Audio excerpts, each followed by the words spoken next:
ডাল বোনার রেসিপিটা ছোট বড় প্রায় সকলেরই কিন্তু অনেক পছন্দের একটা খাবার। বাসায় যদি কিছু নাও থাকে, এই ডাল বোনা করে দিলে বাচ্চারা বা পরিবারের সবাই কিন্তু অনেক আনন্দ আর তৃপ্তি সহকারে খেয়ে নিতে পারে।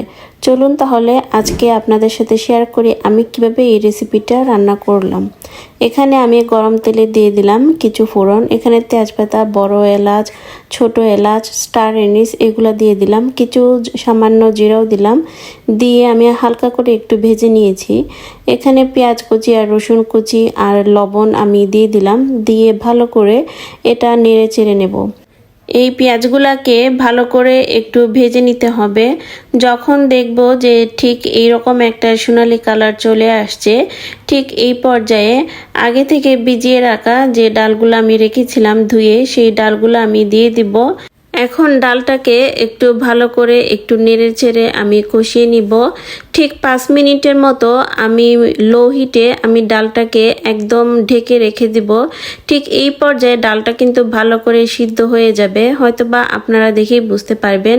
এখানে মশলার মধ্যে শুধু আমি হলুদের গুঁড়া দিয়েছি, আর কোনো কিছুই দেইনি।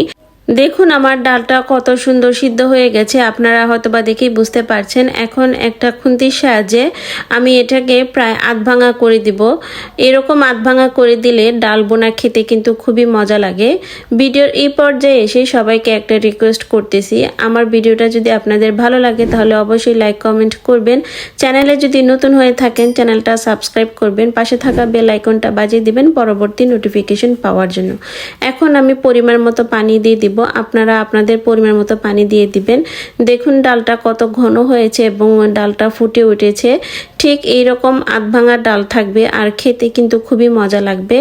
ডাল বোনার প্রায় শেষ পর্যায়ে আমি পরিমাণ মতো এখানে ঘি দিয়ে দিচ্ছি। আপনাদের বাসায় যদি ঘি থাকে তাহলে সেই ঘিটা আপনারা দিতে পারেন, আর যদি মনে করেন যে না আপনাদের আসলে ঘিটা না দিলেই ভালো লাগে তাহলে না দিলেও কিন্তু চলবে।